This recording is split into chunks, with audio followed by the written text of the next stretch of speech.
How to create an account in Grindr. In this video, I'm going to show you how you can create a new account. First of all, open the application. So this interface will pop up. Here, there are different methods with which you can create a new account. So here on the bottom, you can see Facebook and Google. So it's better you log in with Google. So here I'm tapping on Google. Now use the account with which you want to log in. So here I'm selecting a new account.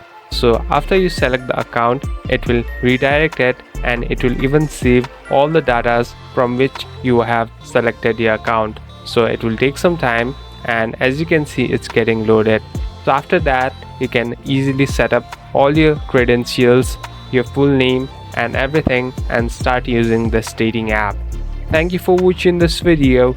I hope this video will help you.